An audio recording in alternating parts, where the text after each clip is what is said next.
What's that all about, man? Man, I got to give us a shout out to our one person that has downloaded an episode from Vietnam. I saw that the other day and I had to do that. I just had to. Something told me, man, I got to give him a shout out. So to start off our podcast, we're starting it off with a shout out to our one listener at Vietnam. Thank you so much for downloading, and always remember to download more. Oh, yeah, man. He will probably never hear it, but hey, maybe somebody else in Vietnam will hear it. Maybe we'll get one more. Yeah. One more turns to two more turns to four more, and so on and so on. Intro. They'll love that. Man, they said good morning to me, specifically. It's just for you, Vietnam, just for you. So, yeah, that was cool, man. We had a download from Vietnam. I remember getting on there and seeing that, and I was like, what? Is that Vietnam? Yeah. I wonder if it, well, you know, I guess it doesn't really fly. I don't know what I was going to say. But, Vietnam's communist, but I guess China is too, and China has like the second... They're like our second number one country. You know, not our second number one country. Obviously, US, second number one. US is number one, and then China's our number two. Yeah, China's blown us up. We've got actually quite a lot of downloads from China through Podbean. So, you know, y'all never know when we might give a shout out to another group of people. So, so cool. All right, Holliwood Cole is back with you, and so is Kleer if I hear for another HnK video game experience. We are glad you can join us. Today we will be talking about, as you could tell from the thumbnail, Top Gun, Jaws, and Karate Kid. So, a common theme here. Can you guess what it is? I know what it is. I want the listeners to guess. All right. Well, if you guessed they all came out in November 1987, you are correct. Yes. No. They are all 80s movies, and they are awesome movies, and probably opinions vary on whether or not these games are actually awesome or not, but I went through and finished all of them except for one, which was Top Gun, of course. It's a very tough game. But before we get into that, man, what's been going on? Well, the very first thing I want to bring up and start off with is we have a winner for the Mega Man Pop giveaway. Oh yeah, I saw that. I want to give him a shout out, and I'm sorry if I butcher a last name, but you just have to bear with me. His name is Anthony Dastello. I think it's that. I think. Dastello, and I apologize if I butcher your last name, but got the pop sent out to him on Friday, so he should be getting it either. I'm hoping he gets it around Tuesday, Wednesday, and he should be sending us a picture. He's actually a Mega Man collector. He actually has a collection of Mega Man figurines, and so he's really excited to get that added into his collection. So yeah, I saw that, man. He's a big Mega Man collector, so that's perfect. The perfect guy that seems like that actually likes this kind of stuff, so he'll appreciate it. And I'm glad. And appreciate you playing, Anthony. Yeah, he actually found our podcast on a random lookup of podcasts for Mega Man podcasts. So that's cool. He found us by looking up Mega Man podcasts. So congratulations, Anthony. I hope you enjoy the pop. It's on its way. So cool. And while we're talking about contest, the NES mini contest is still going. This is the last episode before we will reveal the winner on the next episode. So I'll go ahead and drop the word, which will be goose. Goose. Right on. Goose. And so goose is the final word. So just so you know, you can still play. There's still plenty of time to play. All you have to do, this is the fourth podcast. The one before this has a word. The one before that one has a word. And the one before those two also has a word. You can give me all four of those at once, or however, you can still use those words to give yourself an entry into the contest. Also, remember, if you like us, Facebook, Twitter, Instagram, and Podbean as a follow. That's a times 2 multiplier for each, giving you a 8 times multiplier. There is only one guy that has all four of them liked. And there's a couple of people have 3 of them liked, but the one that has all 4 has not given us all the words. So if you do, they will come. They will obviously add up a lot. You can tell when I do the spreadsheet. People are entering now, so that's great. But you can still be. You still got a chance to win. Yeah, you still get a chance to win. So whatever you want to enter there. So just do that, and we'll put you in there. Remember, the guy that won the SNES Mini only entered the contest one entry for the last contest. Yep. It only takes one to get this. He didn't even remember he entered it either. That's what's kind of... Didn't even know. And didn't even remember, so hadn't even got us a picture. Probably won't even hear anything from him again. So we'll keep on throwing some shade his way until we hear from him. So, but hopefully he's enjoying that SNES Mini with his kids. He does have a family. He's a family man, so that's a good thing. So hopefully it's getting some good use. All right, so man, I got to tell you, dude, I was back in Mississippi this past weekend. Yep, I wish I could have caught up with you, but between a sick kid and everything, just dude, wasn't going to make it up that way. You know, when I go back, it's just so hard to catch up with everybody. I know. You know, a lot of people, hey, come by or whatever, come to Jackson, or you just can't do it. You just don't have enough time. But anyway, before I even go into what we did there, so I met a lot of people, or I didn't meet a lot. I saw a lot of people that I used to grew up with, and got to talking about some things, man. It's pretty fun to just kind of hang out, and then inevitably, somebody brings up the podcast, and we talked about it. I played in a golf tournament, so 8:00 in the morning to probably till about 10:30 that night. We were all hanging out. Obviously not all on the golf course. Played golf, then went to some guy's house, and I hung out. And even throughout that, they were still talking about the podcast, because I've had people say, hey, it reminds me of when I played games and how much I actually enjoy these games and stuff like that. And that's what we're trying to do, man. I mean, it just really makes me happy to know that that's, people enjoy talking about these games, and it just kind of helps you relive these things, because that's kind of why we have our name, the HnK Video Game Experience. We're not a review site. We're not a news site or podcast, right? We just try to provide this type of experience that everybody can just listen to and enjoy. We want you to kind of be able to escape from your day and everything.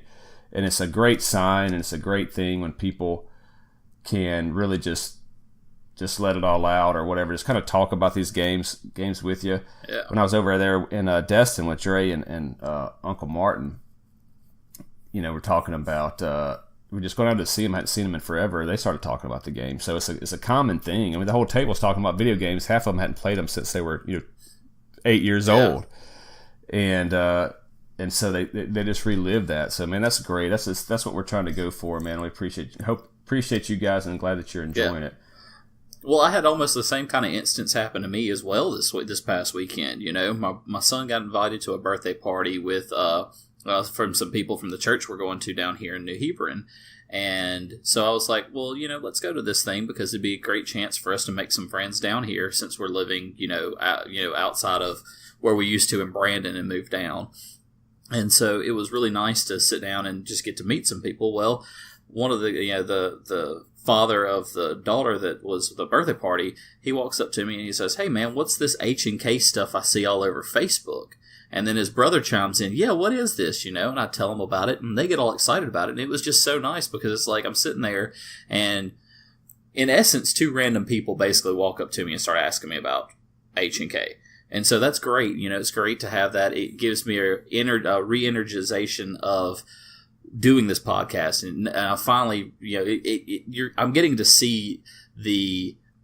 some of the fruits of our labor, which is really great, because we want to get that connection to people. We want to have them have that re-energize them into gaming, and just get that whole feel of having that, having those memories come back of first turning on your Nintendo and hearing the music of whatever video game that you remember the most, and reliving all of those experiences, because that's what we're all about. We're all about the experience, and, we don't always just talk about games. We talk about anything that surrounds gaming, and that's what makes it a fun, and I think that's what makes us a different podcast as well. And hopefully it makes it enjoyable for you, and for you, our listeners. And we just, it just was a great feeling to have somebody that I really didn't know very well walk up to me and ask me about it, and then start a really in-depth conversation about it. So hopefully we gained 2 new listeners out of it, maybe even more. It's just really nice to hear that. And then to hear Holliwood's story, because he had told me about some of the stuff they had said, just to hear that those people are talking about it and having that whole reliving the past kind of feeling and nostalgia going on. It's great, guys. Thank you so much, all y'all, for listening. I know y'all are probably going to be listening to this podcast, and I want to say thank you. I greatly appreciate it. Please keep on listening. If there's something you want us to you want to hear from us that we talk about, a game that you like that you want to hear us talk about, or just anything in gaming, please send us a shout out. Let us know. We want to give back to y'all as much as possible as well. So I'll go ahead and give a shout out to Zach and Spencer. That's two of the guys I was talking to, and then another guy that has listened to every single podcast and has not entered a single tournament. Brian, I'm waiting on you, man. Call him out. Send me your words. I know you're listening. So just send me Brian, your words. This one's just for you, Brian. Destiny 2 is awesome. So what else? I'll jump in with some what else. So what else that's going on right now is PlayStation finally released and had the pre-order for the 500 million unit PlayStation 4 Pro go out. And both Amazon and GameStop had to shut down their pre-orders for it. How is that even possible? Because they had 50,000, that's all they were going to sell, and they capped. Yeah. They hit that, both of them hit so their they just sold allotment out. super They quick. didn't shut it down. Yeah. Well, they had to shut the sites down because usually sometimes they leave the pre-order sites up just to still say it's sold out or whatever. But because they were getting so many hits to the pre-order sites, they had to shut the sites down even, as well too. So it was pretty crazy. It sold out really quick. And now if you really want one, you can go to eBay, get one from a private seller for $1,800. So Holliwood Cole right here called it. He said they were going to sell for $1,500 or more, and the first one hit the aftermarket for $1,880. Here's the sad thing, man. I guarantee 50,000. I'm going to guess, dude. 95% are resellers. That's sad, dude. I agree with you. It probably is, and that's really sad that the gaming market does that we're in a way that happens. I mean, I see it all the time happen with the pops that I collect. I see it with gaming. I see it with a lot of things. I mean, when you go into collector's editions of gaming, I hate to bring this one up, but this is the most recent one, the Destiny 2 collector's bundle. There were tons of those sold, and I turn around, I get one, and then I turn around and see one sold online for $600-700. And literally the same day that they were pre-ordered, they were turning around and selling their pre-orders for $600-700. So that tells you right there that there's a bad culture going on in gaming with pre-orders, and especially pre-orders of collector's edition games or limited release games, limited edition stuff. So, and it's not just it's not just exclusive to gaming, it's exclusive to anything collecting. So you just got to really be on your toes if you're a collector out there, and actually collecting for collecting, not collecting to try to make money off of it. Because one thing I'll tell you is everything that I collect, I don't try to turn a profit on it and try to make anything on it. Yeah, it's great to see what its value it's gained, but I have no plans to sell my collector's items. I love keeping them. I think they're great. They look awesome. And so it's just really sad to see the market go into a way of where 90 to 95% of the pre-orders sold for any collector's edition anything is really just people turning around and reselling it. So it's sad, and I don't want to beat a dead horse on that because that's pretty much all we can say about it. So something else in the news. So I know I brought this up not too long ago was how the Galaxy Note 9 is coming with, if you pre-order it, you get the 15,000 credits toward Fortnite, and how they're releasing Fortnite on the Android, but outside of the Play Store. I was reading an article the other day of how they now have a big security flaw in that from not going through the Play Store. There's a couple articles out there that were actually going and saying, hey, why aren't you releasing this through the Play Store? It makes it more secure. And I never found a real reason why the developers of Fortnite decided to go outside of the Play Store, but now they're getting hit with these security holes that they have in their system for going around Google Play. So if you're interested in internet security, anything like that, go look up the Fortnite security issue with Android, and it'll be a couple interesting reads there. I'm not going to go in details because that gets really in the technical geeky side of stuff, and I don't want to bore y'all with all of that. But it's really interesting that they were like all excited and all pumping it up. They even had the whole thing with the Galaxy Note 9. You get, if you one of your pre-order bonuses can be 15,000 V-Bucks is what they call them in Fortnite, and now they have this whole security hole, and it looks like it might not be getting released when they were expecting to release it. So go check it out and go see that. But just goes to show you that going around some of the features that are built into operating systems is not always the smartest thing to do. So this topic here, so the GoldenEye deal. So I'm looking at it now. Yes. So, yes. I saw that about Oddjob. I loved the thing I found about Oddjob. This is actually a news. Like, the developers came out and said that Oddjob, you playing as Oddjob, it was officially cheating. So yeah, we knew when we made him it was kind of cheating and all this kind of stuff. But I always got Oddjob because he was so small. And it made it easy for me to kill the other person. But I don't know. Yeah, obviously, it's going to be considered cheating. The developer said it, but and a couple of guys that commented on the Facebook said that he was off limits and it was definitely cheating to us. But I don't know. Auto aim assist seemed to do just one shot to the head to kill him just as dead as anybody else. Yeah. But it's just funny that the developers were like, yeah, we knew that he was going to be a problem. We just left it in there for the gamers to decide. That's awesome. That's great. Exactly. They don't see that nowadays. Everything, even the games are so PC. It's got to be fair. Now they're now like, oh my God, we've got a problem. Let's shut it down. If GoldenEye would have been released in today, then they would have shut the game down for, the multiplayer part of the game down for X a number of days or weeks until they fixed the whole Oddjob issue, or they would have pulled Oddjob out of it completely. And I like the fact that the developers came out and said, I know it's just recent that they've come out and said it, but the fact that they came out and said, yeah, we knew it was an issue, but we left it in there because we wanted the gamers to decide. That's great, because it should be up to the gamers. We pay for the game. If there's a bug in it, so what? As long as it's not game-breaking, which Oddjob wasn't game-breaking. You could kill Oddjob. I know Holliwood died as Oddjob a few times. It was probably less than some of the others because he was tougher to shoot.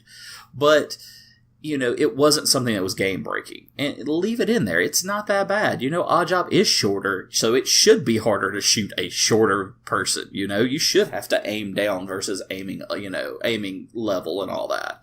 And it should be a challenge. And to me, I didn't look at it too much as a challenge, too much as cheating. I looked at it as more of a challenge. So now I have a challenge to kill this person that's playing Oddjob, not, oh my God, you're cheating, you're using Oddjob. So. Well, you know why they allowed it in, right? And they wouldn't allow it these days, is because it's a lot easier to slap somebody's neck that's sitting right beside you than across the country on the internet. Because you're going to have to deal with the consequences. You pick Oddjob face to face with somebody that's not online. So, well, think about it. I mean, you got these people that rage so bad that they do what's called swatting. Where they call call and say that somebody's in this house with a gun or whatever, and does that. So you would have this all this kind of crap like that happens because gamers get too butthurt and can't just take a defeat. If you lose, you lose. Learn from it and get better. That's how you get better. You get better by losing. If you're always winning, you never get better. You're stale until somebody comes by and beats you. And when somebody comes by and beats you at that level, then you're like, oh my God, you automatically assume they're cheating. So, learn to lose, learn to learn from the losing, and get better from the losing. Because that's the only way you get better in gaming is by playing it over and over and over again. And just... You're going to get me off in a tangent on that, so I got to stop on that. That's your free lesson in gaming from the HnK video game experience. So, something else I want to bring up too was Ubisoft has decided not to put out a new Assassin's Creed in 2019. That doesn't mean that they're not putting out Odyssey. They're putting out Odyssey, but what they're doing is they're giving Odyssey more time to grow as a game. Because if I'm not mistaken, Assassin's Creed Origins came out in 2017, and then you had Assassin's Creed Odyssey that's coming out this year. They didn't want to stack another one after that, and they don't want to start a trend of doing that. And I think it's a smart move, because Origins was a great game. I loved it. I love playing it. I still play it some a little bit here and there. And I feel like they're kind of overshadowed with the idea of another one coming out in 2018 because everybody heard that when they were playing Origins. So I think giving a game time to breathe and grow and become more of what it should be is a good idea and a good thing. So I just wanted to give Ubisoft a little bit of props for actually letting a game grow and becoming more than just, oh, well, let's move on to the next thing. Because we see too many of these companies now that, okay, this made me X amount of money. I got enough out of it. Let's go bleed the next turnip. It's just too much of that cycle of trying to put things out too much and too quickly, and not giving a game time to resonate with the players and the player base. You end up not. Some people don't play the game until later on in the lifespan of the game, and in doing that, it can kind of, not make it as fun to play because people move on to the next one. So, and especially with all these games being a lot of social games, I know that Assassin's Creed Origins isn't. I know it's a solo game, but people like to talk about it. People like to, say, hey, I did this in this game. And if you're talking to somebody about it and they played it a year ago, they're like, yeah, I moved on from that. And they're just kind of going to blow you off and not really want to talk to you about it. So. All right, cool. So check this out. I read today. So not to get too deep into all of this, but microtransactions themselves. Miyamoto has come out officially and stated essentially a warning to developers saying, be careful developing for these microtransactions, and saying, develop good content in games at a fixed price, and that will be better off. It will be a better business model in the long run. And Nintendo's been in the game longer than all of them. So I think they should heed his words, which it's essentially what we've been saying forever. And so it's the same type of thing. So he's warning the gamers, game developers like that, because even EA and Ubisoft, which you were talking about, I think they're one of them. EA, Ubisoft, and even the heartbreaker Square Enix now wants to offer games as a service instead of, are they kind of moving that way instead of just as a product? Like, hey, here's the game, you bought it, you get it, it's yours. They're going to release a game like Anthem or Destiny or what's the name of that game? The Division, to where, or even like a Grand Theft Auto 5, great game, but they want you to release it and constantly just do DLCs for it, and it's just, you buy one big game and you just keeps milking you for money every little by little. So Nintendo has warned against that. So my prediction in the future, it's almost going to be two separate things. If it does go on for games as a service from some companies, Nintendo stays true to their original business model. It's going to be like two different things. It's going to be like cell phones versus the games as a service on console, and then the console games. That's my prediction. But I'm glad that he's finally stepped up and said that. And one of the main reasons is that if you're he didn't want you to focus, Miyamoto didn't want his team focusing too much on how to milk money, as opposed to, hey, he literally said, a comfortable environment to develop games so that you can focus on the game. So I think that's wise advice from the man himself. Well, look at it back in the day. What made us go back and get another game? It was fun factor. If you put enough fun factor into your games, you're going to have people coming back to game after game after game. I mean, the Mario series, the Sonic series, look at all these games. They have such great fun factor to them, and people kept on going back to them. I mean, Mario got so expansive when you go outside of just Mario. You got Mario Kart, Mario Party, Mario Tennis. I mean, just Mario Golf. I mean, you just expanded into such this, whole ecosystem of Mario, and it was a fun factor involved with it. Nintendo did a great job with that, and they didn't make you buy junk to go around with it. You didn't have to buy these add-ons or whatever to continue playing the game. You didn't have to have these DLCs. You didn't have to have all that. Now, granted, a lot of that was before DLCs and everything, but even so, with the Marios now, they don't have DLCs to them. They don't have all this junk to add into them. they're just a great standalone game. It's like, here, play it and enjoy it and have fun with it, and it's great, you know. So I really like that stance that Nintendo's trying to take. All right, cool. Well, let's get into the games themselves that we're here to talk about today. Top Gun.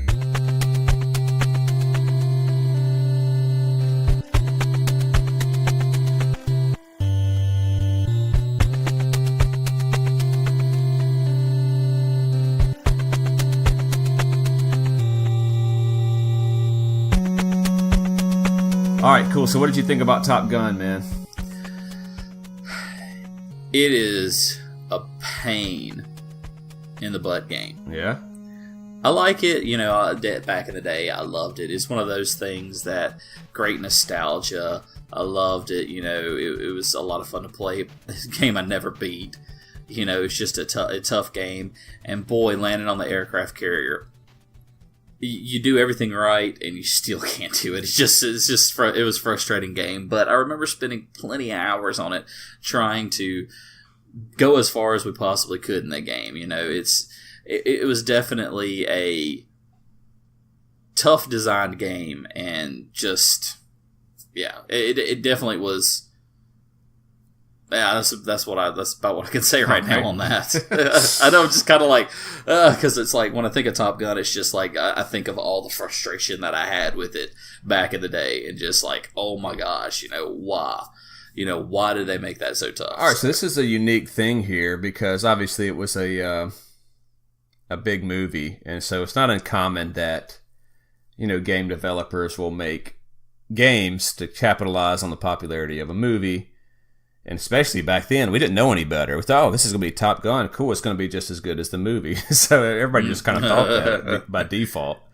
Because, Top Gun, those that director, they're not going to put their stamp on it unless it's good. But, obviously now it's the opposite. Notoriously bad games. GoldenEye being the exception in 64. But the real unique part about this is from Konami. And Konami is solid video game developer. They really are. And so it's kind of unusual that the game is so supposedly bad. Okay, but here's my take on it.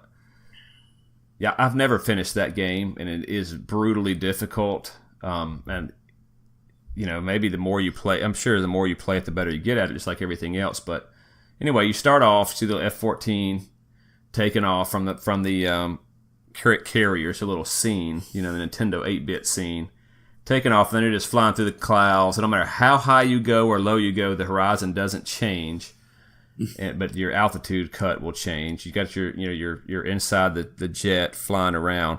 But before you start, you get to pick. You automatically have your gun with unlimited ammo. You got a gas gauge that will constantly drain your fuel, and you get to pick 4 or 3 different missiles, and so the AIM-9 Sidewinder, AIM-7 Sparrow, and the AIM-54 Phoenix can be attached. So let me use a little Air Force knowledge here while I'm just happening to look at this. Named after real life counterparts. Okay, every one of those are semi-active radar missiles, with the exception of the 9 is an IR missile. It didn't really matter. That's an infrared missile versus semi-active radar. And I don't know what that 54 Phoenix is. So yeah, semi-active. The difference is that semi-active radar missile, the fighter pilot has to keep his radar on the target when he fires the missile. So you got the missile radar on the target and your cockpit radar on the target through the entire engagement. What we have nowadays is active radar, is where you just fire it, and the radar can seek it out itself. That's on the missile. The pilot doesn't have to keep the bad guy in the radar. Anyway, just for you military guys out there. But anyway, back to the gaming part of it. The 9, it's like 40. You get 40 or 20 or 10 missiles when you start. Like, why would you not pick 40? I always go with 40. All right, so that's the way we always thought. Because it kills the planes in one hit, right? The guns, one bullet kills them. However, when you get to the second stage, you got to blow up the aircraft carriers. You don't have to. You can just fly away from them. But you do have to fight one at the end, which that's the first time I've actually ever gotten to that guy. So, oh really? Yeah. So I went through so everybody knows the landing is just impossible to land on this aircraft carrier. It's like So easier to do it hard. in real life. And like they I can't hear if you're laughing or talking because it just cuts. Sorry. I can't hear unless I stop talking. I'm sorry. So I started laughing about, it's easier to do in real life. I'm just sitting there thinking, I'm like, oh yeah, let's see, Hollywood landed that plane. So I just started giggling about it. So anyway, so you take off and you flight. The first stage is easy introduction, and then you got to land on the aircraft carrier. Well, you only get 3 lives. Once you land and crash, you're dead. Now you got 2. And then the next stage, you got to do air-to-air refueling, which is double hard because you have to be at a certain altitude to get the refueling. You can fly right low and go right through the whole stage and just run out of fuel and die. But anyway, I got to the aircraft carrier. That's the first time I've ever gotten the aircraft carrier to actually refuel me. I actually made that one. Oh wow! And then I had to land on the aircraft carrier at the end and died again. Game over. So you kill all the bad guys and you can't land the freaking plane. So, but this is the funny thing, man. I could never do it. I mean, I guess I may have done it once or twice back in the day by pure luck. But I was watching all of this stuff on like Angry Video Game Nerd was talking about it, and he does a really good video about it. Like he just, I'm laughing even talking, thinking about it. But every time he's got to land it, when he got to land the plane, he's like starts sweating. He gets a close up on it. It's just so funny. And if you don't start sweating when you hear that noise and you've got to land on the aircraft carrier, something's wrong with you, because that's like the most stressful part of a video game ever. I really think that is. So I'm watching it, and seeing like, is this really that hard to land on this aircraft carrier? So I bought it. The game was in like a bundle that I bought back in the day when I was a big collector. So let me just try it. I put it in, and I am not kidding you. I landed it first time. Boop. That was it. I just landed it. It was no problem. I was like, oh, I just didn't understand it. Now I understand it. It's going to be fine. Well, playing this thing for the review, I tried to get it on video of landing, and I could not land that thing, dude, no matter what I did. I mean, it tells you down there, you got to be 200 feet at 200 knots or whatever, and dude, you tells you everything. You just can't. I was right there. I was like 201 and 200 and 8. It's like, nope, boom. You didn't do it. It's almost impossible. It's constantly fluctuating.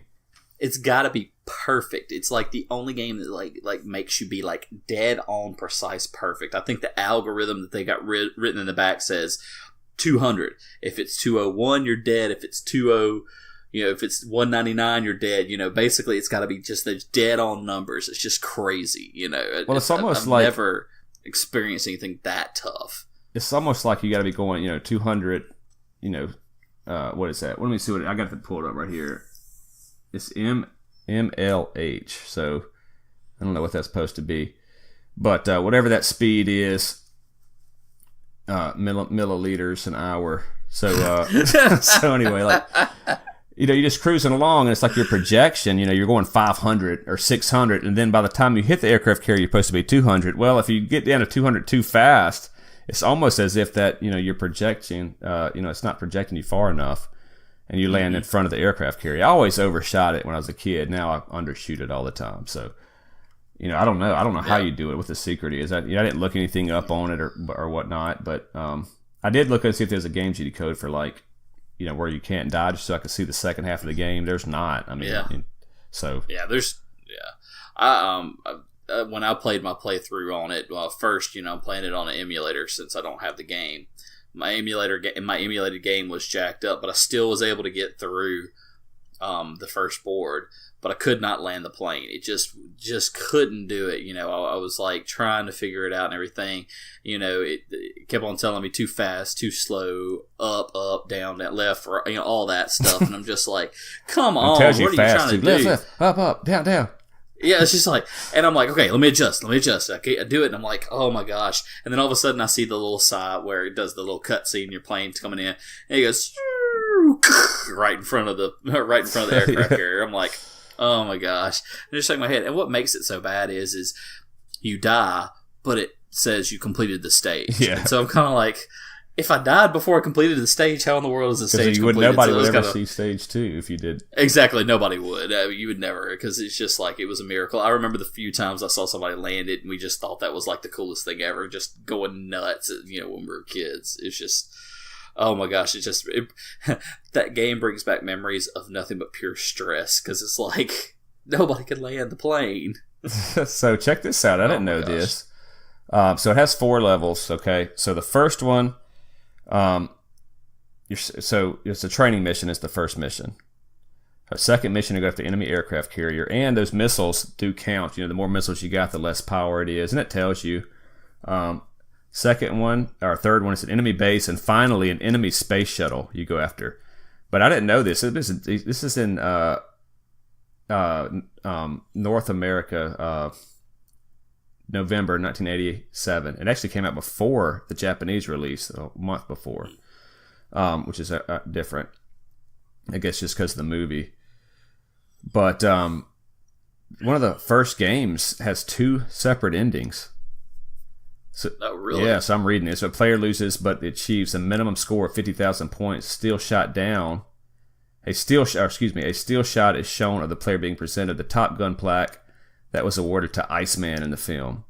If a player completes all 4 missions and successfully lands on the aircraft carrier, well, there you go. That's why nobody knew about the second ending. A scene is shown on the F-14 taxiing on the carrier and the player waving to the LSO crew. Oh my gosh! So that's why nobody ever. They had to find that in the code somewhere because nobody saw it. Yeah. So anyway, that's funny. But I actually kind of enjoyed the game the second time through. It's kind of a fun challenge, and the reason that it's kind of a fun challenge is because even if you die 3 times, you start over. It doesn't take long to get back to where you were. You get another chance to land on the aircraft carrier and all this. For a Nintendo game, I think it gets a bad rap. And I mean, if you would have asked me this before I played it again, I would have been like, dude, that game's garbage, dude. But now I'm not so sure. I kind of like it, for a Nintendo game. Well, I'm not kind of the same. I guess I am the same way because it's like, before we even decided to do this, and if you would have asked me, so what do you feel about Top Gun? I'd have been like, man, just throw the cartridge in the garbage, walk away, burn it, melt it, whatever, because it's just terrible, because it's just so frustrating. But playing it, it's like, okay, I see they gave us a challenge and make it hard because, heck, games back in the day were hard anyway. They're, the challenges now in games are nothing like they were back in the day. You've got so many different ways you can continue on. You have save states and all this, and we didn't have that back in the day. So it definitely, I feel like games are easier now than they were. But it was kind of fun, because it kicks in and you have the reminiscing and you have the memories of being so frustrated wanting to chunk a controller and all that. And just, even though they're stressful memories, it still was like, that piece of childhood coming back. And so I guess that's why it makes it fun. And I guess it is I think it is an overlooked game as far as, hey, this actually can be a fun game if done right, I didn't realize it only had 4 boards. I never got past the second board. I could get the second board, never got past it because I just always would die on it, get frustrated, turn it off, and start playing Mario or something else because it was just... That one just frustrated the mess out of me. But, overall, yeah, I think it's got its place in Nintendo's history as definitely an interesting game, so... I just like trying to land on the aircraft carrier, man. That's my favorite part about the game. It was so much fun to try to do it. I liked it and hated it at the same time because it's just so frustrating. It's just like... If I was trying to win, yeah, it starts... I don't know, it's just a fun game. It's just a little challenge. You kind of want to figure it out. I guess and I wonder if it's just like the next game we're about to talk about, where you kind of, it's a hard part at the end, which we're going to talk about here in a minute, but it gets to be old hat. Mm-hmm. I wonder if there's somebody that can just land it basically with their eyes closed. Probably so. On top. Well, when you say that, it's just funny because it brings back a memory of me playing Excite Bike when I lived in Brandon the first time with my parents over behind the Baptist Church in Crossgates. My next door neighbor had Excite Bike, and one of the challenges were like, let's just play it, and somebody started talking to me from outside of the room, and I turn my back on the game and I'm playing, and I'm actually going through the entire board on Excite Bike without looking at it. It's just muscle memory. You just start remembering it, and you can play it without looking at it because the boards don't change, so. But they were like, it was just so funny because they. I like how you're not looking at the microphone. Oh yeah, I have to do that because it just you gotta mimic it, look back there, So, but it's just funny because it's like when you hear people, when I hear you say that, basically landing blindfolded, it just always reminds me of that Excite Bike moment when I actually won a race not looking at the game. So that was just kind of funny. All I had to do was just push A, though. They didn't know that. On Excite Bike, it's just a straightaway. Know that. All right, I'm messing with you, man. All right, cool. Next game.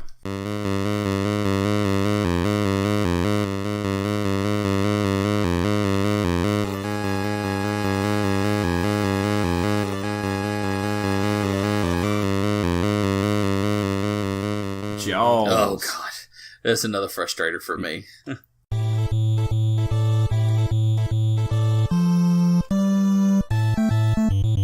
Dude, it's one of my. I like this game. I'll go back to it every so often and finish it or play it. It's a pretty fun game. This one is probably my favorite out of the three that we're going to talk about. Something that you don't know, because I've never told you this. Jaws was my very first game on Nintendo to own. Oh, really? When I got my Nintendo in Brandon, and at this time I had moved to a different house in Brandon. I lived in two different houses with my parents before we moved to Forest. And I got my Nintendo for Christmas, and of course I got Mario Duck Hunt, and I got Jaws with it. And Jaws was, my first game outside of the Mario thing, and I cannot tell you how many hours I spent on the game. And when I was a kid, I never beat it as a kid. You never figure it out, could never beat it, did. But I spent so much time on it because I loved it. And it's got some great memories there too. And most of those memories are of before me and you actually met, which, thinking about it, it's like before me and you met, there wasn't really much time in my life there before we met. So it's just kind of weird to think that.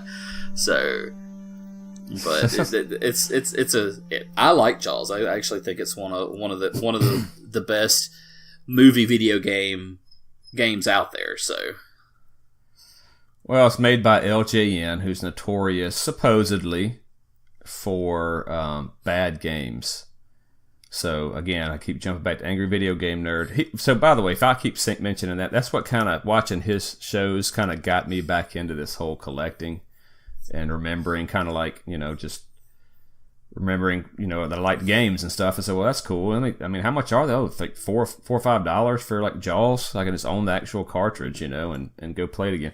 But anyway, so if I've mentioned his name a few times, that's why. But anyway, yeah, Jaws. So I remember playing this as a kid, and you're a little scuba diving man, and your first thing you want to see, you get on the boat, you're cruising around the ocean, and you say, well, where's Jaws? I want to see Jaws, and that fin pops up. Oh man, and then it hits the boat, and then you just fall in. Well, first you just fall in the ocean. I think the first time I saw it, and it was probably over at Ben's house. And he had all these cool games too. Rambo, Jaws. I think Karate Kid was actually Jonathan's house. Yeah, I think so. I think you're right on that. So Jaws, yeah, you fall in the ocean. You're swimming around in the ocean, little man, shooting little daggers out, shooting jellyfish and stingrays, and collecting shells and score. I mean, score was a big deal. I mean, I guess it was a big deal, but it was not nobody cared about the score, I don't think. But it was, expected to be in every game at this point in the video game life of video games. This late 80s, mid 80s, you still had the scores and high scores. Nobody cares now. There's no score anywhere. And you're shooting harpoons, not daggers. Yeah, I mean, it's just a little white line comes out. So anyway. Where's Jaws? Where's Jaws at? And then you're kind of swimming around. And a little bitty shark comes out. Like, oh, hey, no, that's not Jaws, man. That's not Jaws. And so I killed Jaws easy. No, you didn't. And then sometimes he'll creep up on you when you're just floating around. You can have either a deep or shallow water that you would always fall into. And two ways you can find Jaws. He'll either creep up on you while you're swimming around, or you'll see the fin come up and hit your boat, knock you in the water. If he hits your boat, you can still fire off little little bombs off the boat before he swims up to you, hits the boat. So the big thing about that Jaws that everybody remembers, you shoot him as much as you can, and then you swim up to the top of the ocean, and he goes right under you. He can't get you if you're at the very surface of the water. And they just left that in there to make it, a fun thing to do, I guess. Make it somewhat. Well, you had to have some way to survive. I mean, otherwise you're dead. You're dead if you just don't go up to the top. So I figured out how to do this. I'm sure it was in the instruction manual, and I got a boxed copy of Jaws, and I thought I had the instruction manual in there, and I did not. So I wanted to see what it said, if it told you about how to collect the shells and stuff. And but anyway, you collect the shells, and then you go over to the port. And everybody kind of did this. You collected 6 shells or whatever. Go to the next port. It's a small little place you can go to. There's 2 ports. You just go from one to the other. And you can go all the way across it without getting hit sometimes. But anyway, you go into the port, you get a little tracker. It tracks Jaws. It beeps every time Jaws is near, and you think, oh, this is awesome. And it really doesn't really matter if you hear it or not. You still can get just as good a chance to get away from him as if it wasn't beeping. It just kind of adds to the suspense, I guess. Well, anyway, you keep collecting shells, and I remember playing this game and collecting shells, and I was like, what happens if I go back in this other port? And I did, and it gave me a power +2. So now my little harpoons are stronger. And then I go to the next port and do the same thing, power +3. And that's how I figured out this is how you kill Jaws. Because otherwise, you can never get his power down. I just thought, well, you can't kill him. That's the game. Or are you just like, well, I don't know how to kill him. So nobody, you didn't, remember this, we didn't care about, you cared about it, but it was not uncommon to not finish a game at all back in the day. Very, very common. You just get it and go, yeah. Yeah, you just threw it. That's where I'm at. You just threw it off in your collection and say, oh, well, maybe one day I'll beat it. You just kind of sat there and collected dust until you tried to play it again. So they, the little jellyfish just pop up from the bottom and float up, and the stingrays take 2 shots and kill them. Every once in a while, they'll drop a shell. And it's random, and a shell could go down to the bottom floor. You're running in danger if you go down there to that bottom floor because the jellyfish could pop up at random. It's all random where it pops up, and it just goes straight to the surface. A little shark will come out, shoot him a few times. He always drops a shell. Then you get bonus stages where you're flying over in a plane, a little jellyfish come up, and you're dropping. I remember we used to get all of those jellyfish. I don't know how we used to do that. So because I loved that game. That's I never beat Jaws, but I always strived to get to play that game because I loved playing that game. So basically, it was same like the challenge stage in Galaga, if you remember that game. And the jellyfish just kind of swam in the pot pattern in the water like that, and your plane's just coming overhead, and you're just bombing them back and forth.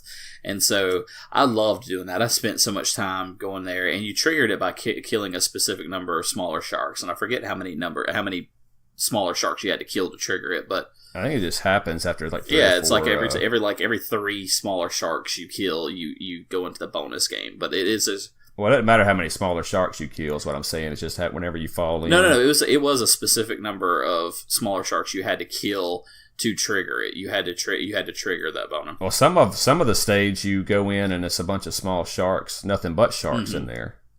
So you don't immediately jump to the. This is an interesting conversation because So this says here.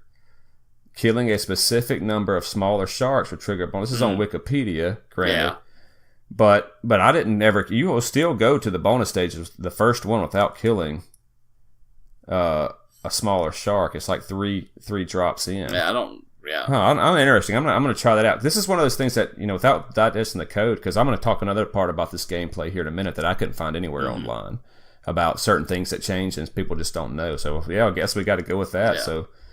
Smaller sharks trigger bonus game. I didn't ever know that. So I mean, but it was a fun thing to play, and I really enjoyed playing that. It was a lot of fun. Like Holliwood said, we got pretty proficient at it to where we could kill all the jellyfish in there. So, but a lot of fun. Crazy. I could not. Oh, it was so much fun. I mean, it's so hard now. Oh, it's probably crazy hard now. I didn't get to play it on my emulator. I have it, and I'll probably play it just to try to trigger the game. But I did. It's fun, man. I go back and play it every so often. I like it.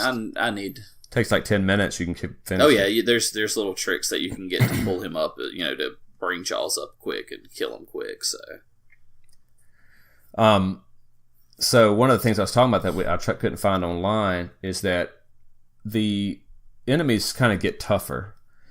So the little jellyfish will start to go to the side. Instead of going straight up, they'll kind of go to the side. And then and they'll go all the way to the top. So you can't just sit at the top and Jaws, when Jaws goes under you, the jellyfish can kill you. Anything else can kill you at the top of the ocean. So at one point, and I don't know if it's the amount of shells and power that you get that increases the difficulty, or the amount of time that you've put into the game that increases the difficulty, but somehow it knows to increase the difficulty. And when you die, you lose your little strobe, that or little detector, Jaws detector. I think you lose 1 power.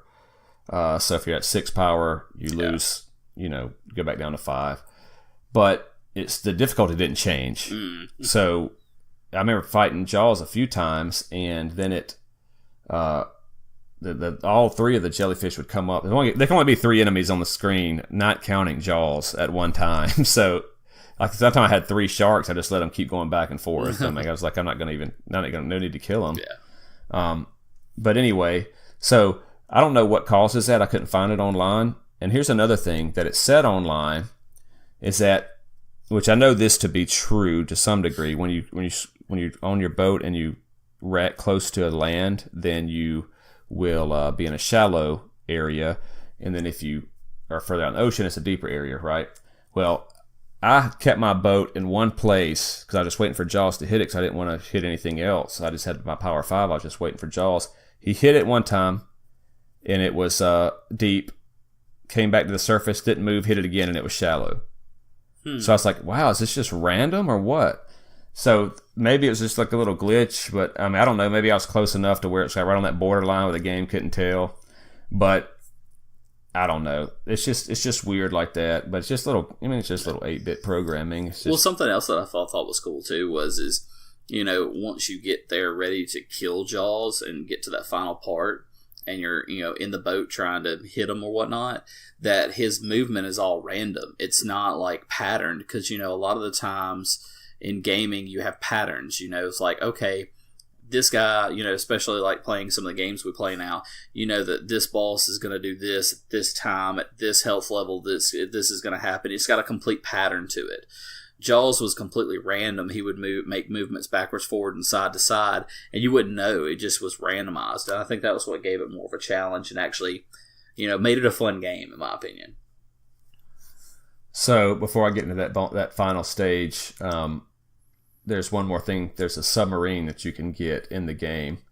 And I didn't know until this playthrough, or this final time, that it actually has 2 weapons. Everybody fired the torpedoes. And torpedoes, I couldn't tell if it did much more damage. If it did more damage than your regular harpoon, I couldn't tell it that much. But that's when you push B, just like you're shooting the normal harpoons. But if you push A, it throws the depth charge. It's just like the little bombs, just like off the boat. And those will do more damage. So that submarine is super cool. You move faster.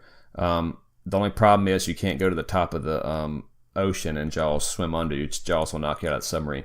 You get a 1-hit kill in this game. Submarine gives you an extra hit, so it takes 2 hits if you're in the sub. Yeah. Well, and the submarine is super fragile. It can only get hit once. If it gets hit once, it's gone.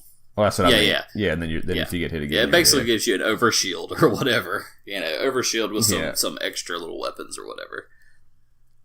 So, once you take Jaws' life down, it starts to flash, and then you go to that scene where you see the front of the boat with the pointed, stick at the end, broken plank or whatnot that you want to stab Jaws with, just like in, what was it, Jaws 3, I think. Something like that. I don't remember which movie that one was like. I don't either. I'm completely guessing. I remember the scene, but I think it's 3. But anyway, so it is random. He just comes down way back in the back, and you see the little fin coming at you, and you got to push the strobe. You get 3 strobes. If you do all your shells and you're back and forth, your power will go up to something. I don't know what it is. Maybe 9. I don't remember. I'm guessing on that. And then you start getting more strobes, up to 9 strobes. So once you push the strobe, you use one. He jumps out of the water. You try to stab him with your boat, and it's a timing thing. I read online that people do it like it's nothing to it after they get used to it, but I tried a bunch of times and I couldn't get it to happen, and then I finally got it to happen. And then it says the end, and your plane flies off, and you're like, well, okay, cool. It's one of the most. Glad I did it. It was a big deal back in the day. I remember because nobody beat Jaws. But it's one of the most anticlimactic endings of a game. At the end, your plane flies off. Yeah. It's not like, okay, well, anybody cheering me? I mean, you don't even get a plaque. Yeah, I saved all these lives, but no, they back then, though, we talked about before, you were the only one to see that. Mm-hmm. So they didn't have YouTube and all that to see the ending. You had to see it. So you've seen it. I beat Jaws. I've seen the ending. What? Really? You got to come spend the night. Bring your Jaws game so I can see it. It's a big deal. So, anything else about Jaws? That's about it. All right, cool. We'll move on to the final game. It was my favorite one back in the day of the three, the Karate Kid.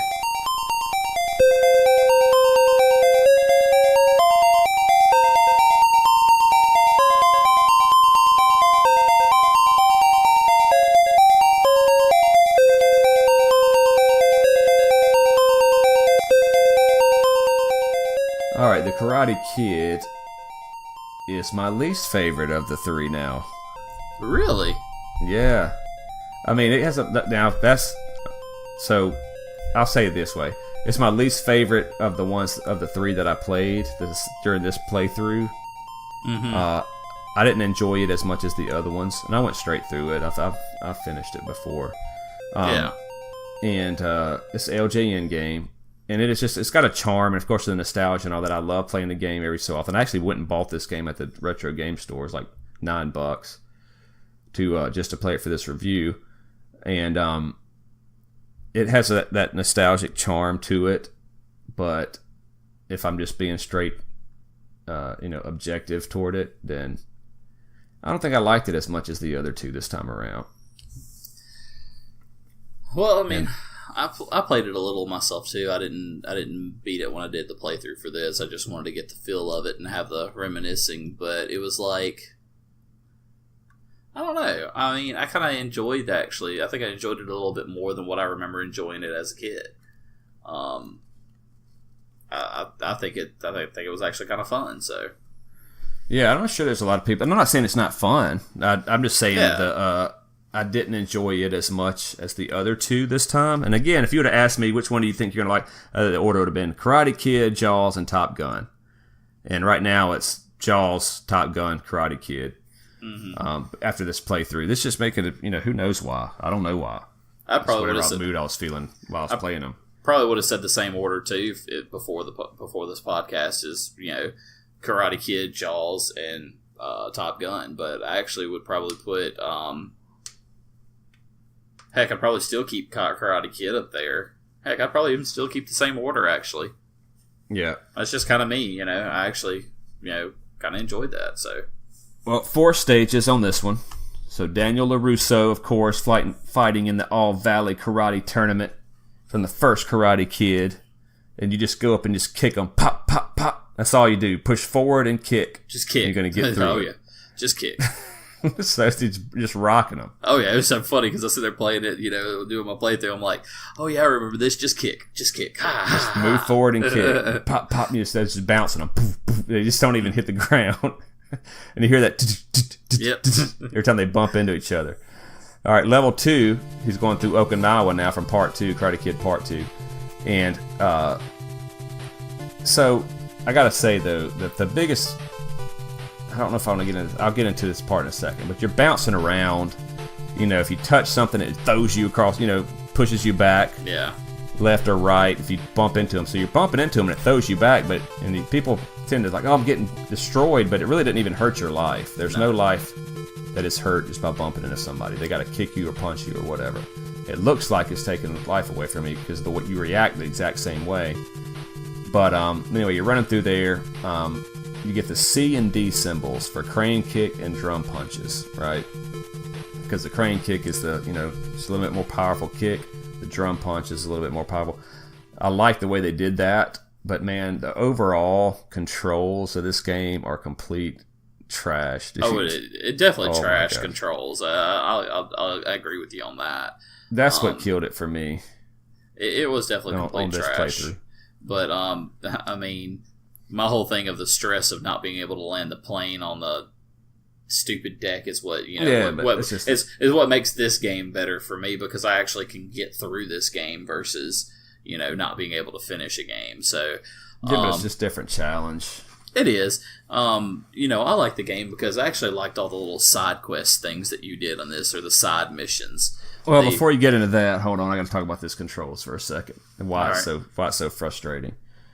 So the C and D, because crane kicks and drum punches. So any game where jump is up is automatically off to a bad start. so this Karate Kid is an up jump game. That's a new term. Yeah, it's up jump. Yeah, it's an up jump game. Okay, doesn't seem like that big a deal, but you only got B and A, right? You remember how you do a crane kick? I think it was both of them together, right? No, you push kick. B. Oh, that's right. Yeah, how do you do a drum punch? You just press A. Push A. As long as you've picked up the symbols and you have them, it just does it. Yeah, and you don't want to use all your symbols, right? You want to save those for the bosses, or later on at level 4 when a guy has a spear, or level 3 where it really picks up. We're going to talk about the typhoon here in a minute. But so how do you keep from using it? If you're pushing forward in kick or jump or B and C, it doesn't use your power up. It doesn't use a C or a D. So the whole time you're playing, it's going through the game, you're pushing forward. And you're trying to push B and A to not use your symbols. Well, then you got to push up every so often to jump where you're already pushing forward. The game doesn't recognize up sometimes because you're pushing forward, or you didn't push it, good enough. It's just, that's what killed me, especially when you get to level 3. So you want to save that stuff. I finally just was like, whatever, I'll just use all my crane kicks. And I always usually did that back in the day, just use my crane kicks whenever and save all the drum punches till you get to the bosses. But anyway, so level 3.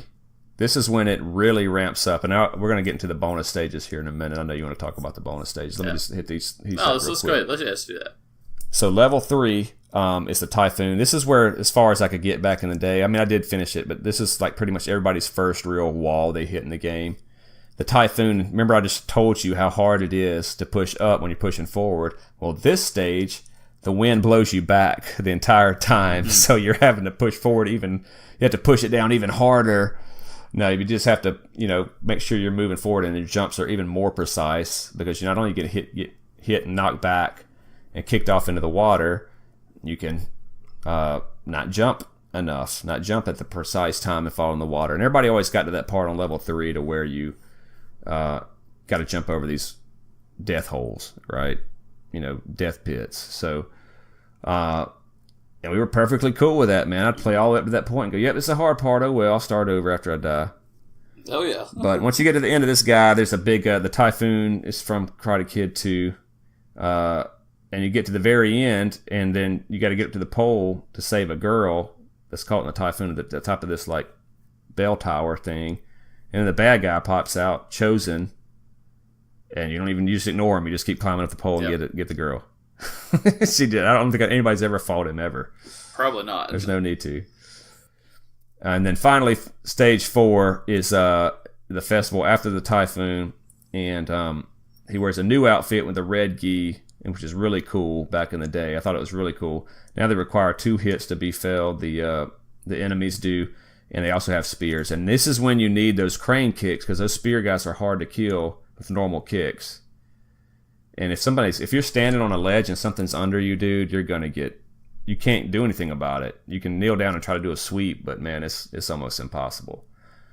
But anyway, you just go through the stage, go to the final guy, beat the boss with your drum punches before the girl falls off the platform there, and the game's over. Miyagi comes on and says something like, "Congratulations, Daniel-san, you're a master fighter," or something like that. The end. It's over, Yeah.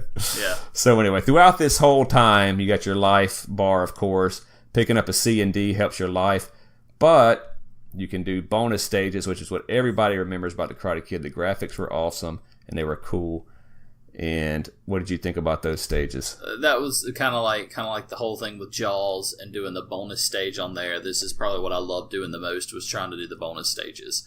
Was trying to do the breaking the ice blocks, the catching flies with chopsticks, or dodging a swinging hammer. And like I told Hollywood, for some reason when I was younger, I could not ever finish and could not ever complete the swinging hammer challenge. I'd always get knocked off as it got faster and faster, because it's basically you're on this little tiny platform and you have the swinging hammer going back and forth. And you have to jump over the hammer, and each time it passes, it gets faster and faster. And so I play it and playing it on my emulator, and then all of a sudden I get to the first challenge of doing the swinging hammer, and I beat it, and I'm like, oh my gosh, I actually beat it. And I just love playing those because it was so much fun, and that to me was fun, and that was just a great, oh my gosh, I finally beat it. Well, I got some bad news for you. Uh-oh. You didn't actually beat it. Don't lie to me. She didn't beat it. You can't jump over it. Go jump over it again and see what it says. You failed the mission or whatever. You have to push A. The swinging hammer is the hardest one by far. You have to push A, and he does a little move forward and then spins around, and you have to time it to where he turns back around perfectly for when that swinging hammer comes back through, and it goes through him. And it goes back around. And he keeps doing that, and I can't get past like 2 or 3 swings. Oh my gosh! But but that's funny because that's what I was going to bring up. We always jumped over it as a kid, and we thought we finished it because we just thought that's what you're supposed to do. I'm gonna have to go back and play it and do it. Then I'm gonna have to do it. That's my new challenge. I'm gonna go back and play it on my emulator and try to beat it. Record that and put it on Instagram. I'm gonna try to beat that. That's hard, man. Yeah, so that's the hardest one. That's one I couldn't beat. I'm going to try to do that one.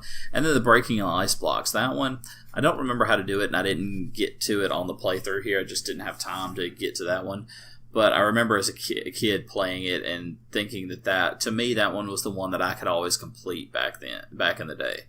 And, that one to me was the easiest one. And the catching fly with chopsticks, that one was just fun because it's just like, okay, one of the most iconic scenes from Karate Kid was when Mr. Miyagi catches the fly with the chopstick. And so it's just, that's iconic getting to play that. And I'm glad they put it in there. What's funny is they have that in there, and that's from the first movie, and this game is basically based on from the end of the first movie throughout the entire second movie. So I thought that was it's a great nostalgia thing. I'm just kind of thinking here, and I may be wrong, but I know so before I do this, the ice breaking challenge is the only one that you can potentially not finish no matter how good you are, because it goes by your life bar. And so I'm thinking, I can't remember for a fact, I may be wrong, but I thought when you finish a challenge and you do good, you get a C, you get C and D's. You get your power-ups. And I want to say it heals you. It does. Your life back. And so how ironic that you got to have full life to finish the ice-breaking game just to get your life back up. You don't even need it at that point. Yeah, because anytime you earn a drum punch or a crane kick, you get parts of your life back as well. So that's what you earned from doing these challenges. And so it's just that's hilarious that you can't beat the ice break challenge unless you got full health, and then the whole point of getting more C's and D's other than doing the crane kick and the drum punch is to get your health back. So that's kind of funny. Yeah, I didn't know that. So the game ends. So I got the actual thing here. So a large image of Mr. Miyagi's head appears and is animated to look as if he's talking and saying, "You have successfully guided Daniel-san through all of the challenges and have become a martial arts master." And then he winks.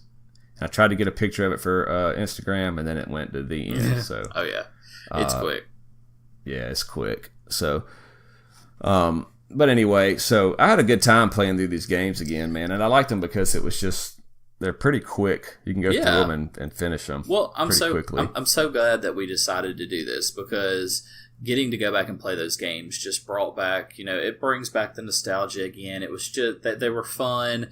Yes, I'm frustrated at Top Gun, but it was still fun to play. It was still fun to hear the engines fire up right before the plane takes off on that little scene and hearing all the 8-bit sounds. It was great. Hearing Jaws in 8-bit again was fantastic, and hearing the very crappy Japanese music that they do for the Karate Kid. It was just great. It's fun to hear it and have that whole sensation come back. It was a lot of fun to play these games again.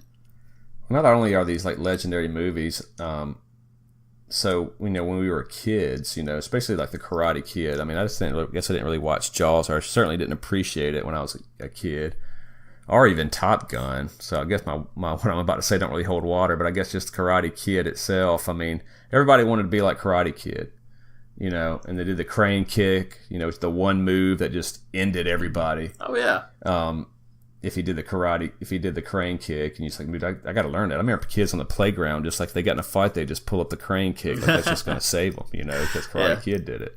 Well, I mean, think about it. You probably had, because we were younger when these movies came out and when these games come out, but people that would be, a little bit older than us, they probably did. I know whenever we did do Top Gun, whenever Top Gun did come out, we wanted to be like Maverick and Goose and everybody and Iceman. We loved that. We thought it was so awesome.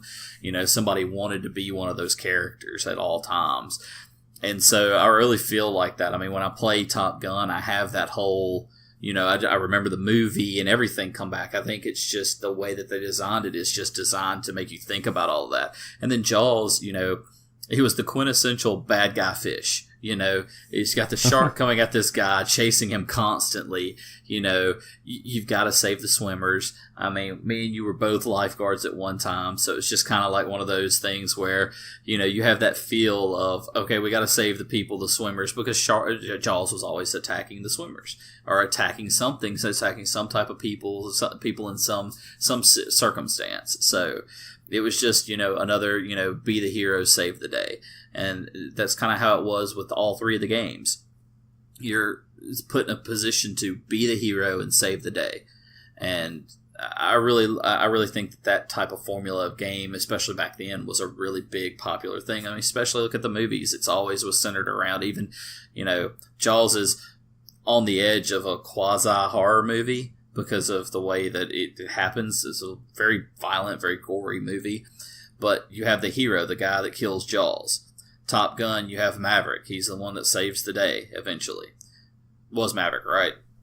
Yep. Yeah, you have Maverick that saves the day. I know I hate to question myself, but I'm a little tired here, a little sleep deprived. I have a son that doesn't like to sleep. So, and then you've got Karate Kid. You're Daniel-san. I mean, who in the 80s didn't want to be Daniel-san? And I have to point this out because I love the TV show. And it's really funny if you go back and watch it, and I will post a video on our Facebook page about this. But if you watch these videos, and Neil Patrick Harris plays Barney Stinson in How I Met Your Mother, and throughout that show, his person that he resonated with was Johnny Lawrence, because the Karate Kid, Johnny Lawrence was the Karate Kid in his standards. And he made it out to where Daniel-san's the bad guy in his mind. It's hilarious. There's some videos on it, and I'll put a video up. Yeah, this guy did a story about it. And when you watch it, you're like, oh my God, he really is the bad guy. Daniel-san really is the bad guy. Johnny Lawrence is just trying to, he's not really that bad of a guy, other than the one time that he's actually smoking something he shouldn't in the bathroom. He's really not a bad guy. It's really funny to watch that. It's hilarious. I'm going to post it up because I laugh about it all the time. My favorite show is How I Met Your Mother. I love that show. And when I watched he does it in about 2 or 3 different episodes, and they actually have Johnny, God, I can't even think of the guy's name that plays Johnny Lawrence. They have him in the show, and they even have, God, I can't even think of Daniel-san's name. What's his name? Ralph Macchio, and then William Zabka. William Zabka is Johnny Lawrence. Yeah, they have both of them in How I Met Your Mother in a couple of the episodes. It's just hilarious because there's one episode where William Zabka is like, somebody finally gets the real point of the Karate Kid. So it just enforces that whole thing. So I need to get Martin Cove on there. Crease. So dude is a bad dude. He's a good bad guy. I'm gonna post that video up on our Facebook page after the podcast drops, so that way it's not too much of a spoiler about what we talk about on the podcast. But you'll get a good laugh out of the video, and hopefully you'll enjoy it and have some nostalgia come back too with it. All right, cool. Well, that'll wrap it up. And make sure you guys hit us up on Twitter, Facebook, Instagram, just, to get some kind of crazy video game talk going on there. We like to post a lot, and we're always interested in hearing what you guys want to hear.